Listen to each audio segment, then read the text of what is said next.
Hello mga kasarap, isang mapagpalang araw po sa ating lahat. For yesterday, Karinderya Serye, ito po ang mga kaganapan. Pumasok lang yan ay ako, si Miranova, at saka si Genggeng. Wala niyan si Nene dahil umattend ng meeting sa school ng anak niya. Wala rin si Marin pumasok. Ganon din si Esan ay wala dyan. Wala rin si Malditz at masama raw ang pakiramdam. Mga oras na to ay may mga nakapark na dyan sa bandang harapan, tsaka dito sa kabilang side ng ating Raisin Eatery. Mga oras na to mga kasarap ay may plano kami dapat na maligo. Ako, yung bayaw ko, tsaka yung kapatid ko, tsaka yung barkada nila. So mga kasarap, at ilang beses na namin pinag-uusapan yung mga plano namin na maligo sa DRT or mag-joyride, hindi man sa DRT ay sa De La Merced. Paulit-ulit na naudlot yung mga gala namin.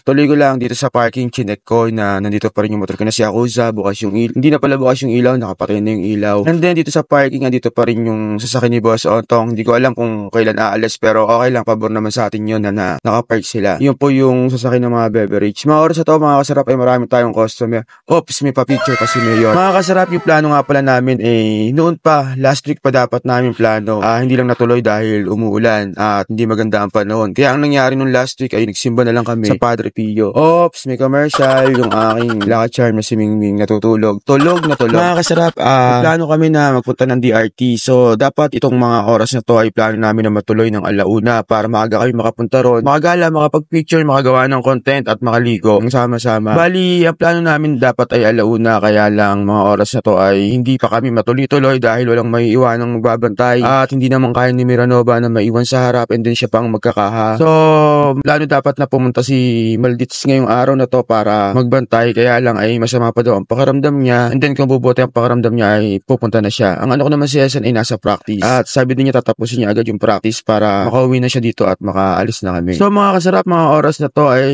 nakaplano na ang lakad namin, okay na rin yung mga dadalay namin. Ang balak lang namin ay magdala ng ilang klaseng ulam at saka kanin at saka ng tubig. Importante tubig. Tsaka para magkasabay-sabay na rin kami. Meron kaming meeting place dun sa bahay ko na nakatira ngayon ay si La Michael. So mga oras na to kasarap ay nasa pagitan na to ng alas 10 hanggang alas 11. Bali aligaga ang kasarap ngayon, di malaman kung gagawin at kung matutuloy ba o hindi ang lakad namin. Ang nagbabantay ngayon ay si Miranova, tinutulungan ko siya. And then iniisip ko na lang na kung matutuloy ay matutuloy, kung hindi matutuloy ay hindi matutuloy. Pero sayang din yung may ipong memories pagka natuloy yung lakad namin. And then mga kasarap, makalipas niya ng mga alas 12, yung pass ng lunch break at hindi na ako nakapag-video gawa ng hindi ko rin maasikaso dahil walang nagtatao sa kaha kundi kami lang. Kaya tinutulungan ko pa rin si Miranova. And then hinahayaan ko muna kung papaano ang mangyayari, kung matutuloy ba kami o hindi. Kasi kung hindi na matutuloy, wala akong magagawa, di magbabantay ako dito. Pero kung matutuloy naman, di ko, mas magandang memory, maraming may ipong memories, saka makakagawa din ng content. So mga kasarap, mga oras na to ay halos tapos na ang lunch break at dire-diretso pa rin yung mga customers natin. Bali, nantay ko na lang kung may tatawag na magsasabing tutuloy ang lakad o aalis. So mga kasarap, mga oras na to ay dumating na niya si Esan. Then maya-maya ay dumating na rin si Malditz, kaya gumayak na ako para umuwi na kami sa biyahe at then nag-message na ako kay Michael sa bayo ko na matutuloy kami. Na ang meeting place ay dun sa bahay ko na tinitira nila. So mga kasarap, dali-dali akong gumayak and then inayos ko yung mga dadalhin namin na pagkain. Syempre, importante yung sabon, tsaka shampoo kung maliligo kami, and pamalit na damit at tsaka tuwalya. Tsaka importante mag-helmet. Lahat ng kailangan na inayos ko na para pupunta na lang ako. So mga kasarap, yun lamang po at natuloy din po yung lakad ko. So i-upload natin yan sa mga susunod na araw, pwedeng mamaya o bukas. Bali, ang may iwanan ko na rito sa kahay si Malditz at tsaka si Esan. And then nandito na rin naman si Genggeng at tsaka si Miranova. So kayang-kaya nila rito na maiwanan basta't may magkakaha dahil parang hindi mapersa o mapagod masyado si Miranova dahil kung siya magkakaha at ako siya magbebenta